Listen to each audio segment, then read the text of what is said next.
Boloketa qorqorroo ferroo gatiin qorqorroo hammamiin jira gatiin ferroo hammamiin jira gatiin boloketa hammamiin akka jiru qabadee isin dhufee warroonni mootu gatii isaa kan barbaada yoo kan jiraate ta'e amma inni mukutaatti akka komentii keessan ilaalee akka view akka isin daawwanna keessan ilaalee gatii isaa wajji simminto irraa qabee boloketa irraa qorqorroo irraa ashawarra ferroo irraa mismaara irraa qabee gatii isaa qabadee isin dhufa jechuudha. Gatiin qorqorroo ammaaf giddu galeessa jira. Ashama harka fuunee hordoftoota fi kabajamtoota maatii chaanaala keenya kan taatan akkam jirtanii nagaa jirtu fayyaa keessan isiniin jecha YouTube keenya subscribe gochuu hin dagatinaa isiniin jechuu barbaada. Har'a akkuma beekamu gatiin qorqorroo, gatii simintoo, gatii ashawaa, gatii bolokkeetta, gatii baqqawwan meeshaalee ijaarsaaf ta'an hundumaa takka takkaadhaan akka isin barbaadanitti bittaa manaa gurgurtaa hojjira warroonni barbaadan bittaa manaa gurgurtallee yoo isin ka manni yeroo ammaa kana bareeda jira saraaha dhugaan isiniin jedha warroonni bitachuu barbaadan illee warroonni mana bitachuu barbaadan warroonni lafa bitachuu barbaadan keessan na dubbisuu hin dagatina karaa garaagaraatiin lafni amma baay'ee bareeda jira. Hordoftoota kabajamtoota kiyyaa yeroo tokko muncaa wayii mana barbaadaa naan jettee turte. Karaa keessatti na dubbiste sagaleen isillee jira sagalee isillee na qabdee mana isii mana barbaadaa lafa bituun barbaadu immoo wantoonni warroonni mana bitachuu barbaadan yeroo ammaa kana jechuu dhugaa dubbachuuf lafa seera qabeessaan ala lafti tokkollee hin jiru. Akka duraanii caraqaaf gurguraa akka duraanii caraqaa binna akka duraanii caraqaa irratti ijaaran hin jiru. Abbaa fedhee maantaan amma as keessa jechuudha lafa gurgurtaan gonkumaa lafa caraqaa gurguruun abadan hin jiru. Saraha isinema maaliif isinitti fakkaate lafa gurgurtaan dhaabbatee jira lafa seeraan alaa gurgurtaan gonkuminumaan jiruyyuu lafti hunduu gaafa bitamu gaafa abbaan gaafa gurguru namichi bitatullee seeraan kaarta pilaanii qaqqabu bitate maqaa ofiitiin yoo barbaade online isaa irra galfatu yoo barbaade kaarta pilaanii isaa hojii bitataa miti ulaagaalee hunda ka guutame. Warroonni amma lafa bitachuu barbaadan warroonni lafa bitachuu barbaadan mana bitachuu barbaadan na dubbisuu hin dandeettanii lafti bittaan gurgurtaan eegalee jira Awaash irratti daangaa Adaamaa irratti keessa warroonni duraan lafa bitanii kaanii amma immoo shanamee seera godhatee fi warroonni jedhan hin jira isiniin jechuu barbaada. Kanatti aansuudhaan immoo tuyyuu warroonni gatii qorqorroo meeqa gatiin ferroo meeqa gatii simintoo meeqa gatiin ashawaa meeqa jettan immoo kootaan dubbisa yoo bitachuu barbaadan yoo bitanii kaa'uu barbaadan barana fakkeenyaaf karoora isinii baasa ana itti isinii baasa karoora ofii kiyyaa itti isinii baasa damoosa kee kaji ejjahaa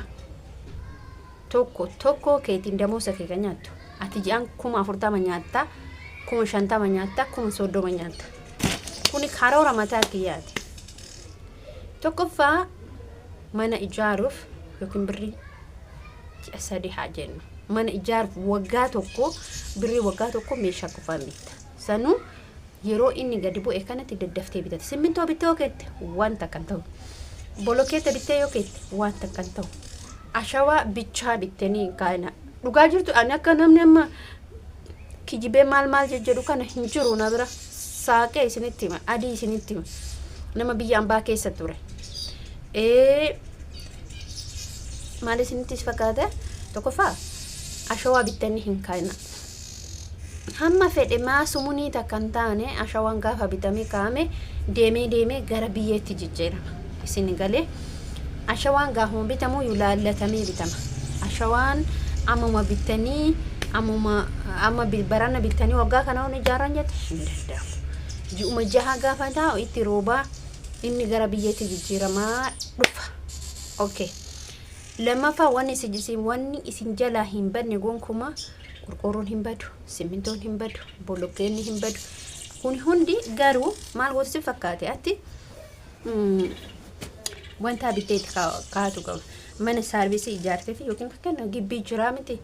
Gibbii qabaachuu dandeetta mana tokko yookiin lafa tokko gaafa bitte dursaa yookiin immoo maatii kee biratti bitteetu nama biraa yoo bitteetu kaa'uu hin dandeetta. Maaliif hoo jette wanni taa'u faayidaa qaba. wanni dhiiftee waggaa kana waggaa lamaan kana hojjette immoo faayidaa akkasiin qabu saraaha. Akkasiin jechuun jechuu barbaada hordoftootaaf kabajamtoota kiyyaa. Mismaara bittee keettus hin tuffatina. Mismaara itti hin tuffatin. Mismaara kartoonii 20 takka bakka si barbaachisa. Muka bittee yoo keette rakkoota kan qabu. Maanni feeroo bittee yoo keette rakkoota kan qabu. Feeroon hedduun hamma barbaadde ta'a. Feeroon hamma barbaadde ta'a. Dhakaa yoo bittee keette fakkeenyaaf dhakaa bittanii yoo keettan hamma isin barbaadan ta'a. Hamma isin barbaadan waggaa 10 ta'a. Wanta kan ta'u bakka gaarii teennani ulaagaalee kana hoo godhatte ati jechuudha. Itti deebitee birrii waggaa keetii karoora itti baaftee yoo godhatte har'eessa jirta. Ati bakka gaarii jirta. Kanaaf itti yaaditi bitadha. Itti yaada hojjetadha. Itti yaada waan tokko jechuudha laan itti yaadati murtee keessa murteeffadha. Huma takka wani warratti ifaachi wani warraa gootu ka fakkeenyaaf amma jiraa miti huma takka siin godhu saraaha jechuudha. Ijoolleen tokko immoo mallaqa qabanii ta'anii warroonni mallaqa qabdanii teettaniin hin jira namoota hedduu. Warri mallaqa qabee taa'uun faayidaa takka qabu. Mallaqa ijoollee miiliyoona 2 harkaa qabdee teetu riyaala sanuu akkamitti nama amanee mallaqa qabee taa'a. Isinumti mataan keessa murteessame. Akkamitti namni nama qabeeta mallaqa qabeeta dhiifama. Mallaqa kana gaafa qabdeeti rakkoon tokko namarra oduu lafa tokkoon oduu bitte mana tokkoon oduu bitte lafti amma Adaamaa keessatti daangarrachuun daangaa jedhee tuffatan amma fakkeenyaaf suni dhugaa rabbi isiniin jedha safarri huni jechuudha. Gaafa xinte gaafa duraan Saa'udii deemu zuri lammaffaa gisee deebuu yuuna fakkaata. Gaafa san safarri kan hamtuun jiru gaafa duraan. Garuu amma safarri kun waanna katama waanna magaalaa itanii safara o'a faaha jedhe kana. Gaafa duraa homti irra hin jiru. Gaafa duraa lafti isaa meeqan ture hin dubbatan. Gaafa duraa lafti isaa gad ture. Kuma meeqan akka ture. Lafa irraa akkas. Safarriin kun gisee san gisee awwalaan Saa'udii deemu homti bakka as nama keenyatu jira. Gaafa jiru garaa kee keessatti namatti illee hin dubbadhu gisee san. Gaafa bitaa laalu gaafa mirga laalu homtuun jiru. Kun gaara jala jira, kun gara siraa, bakka argitanii wallahi bakka jira.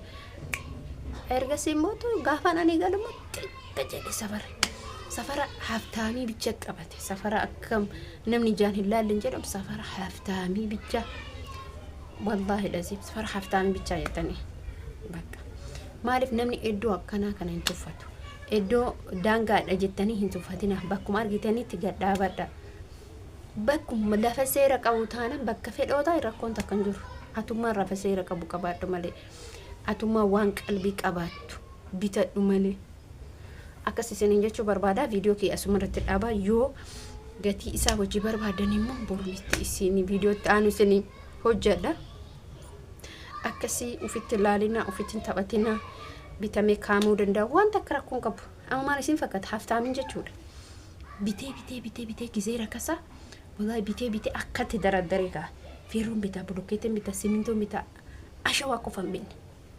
Sinigale qorqorroo hin bitaa mismaara gisee rakasa namni akkatti bitee kaa. Gaafa guyyaan ga'e immoo guyyaa ijaarsa isaa murteeffate immoo xiqqoodhe cufa. Akkasii kun. Akkasii isin jechuu barbaada. Kanaafuu nagaan tura baay'ee isin jala baay'ee isin kabaja.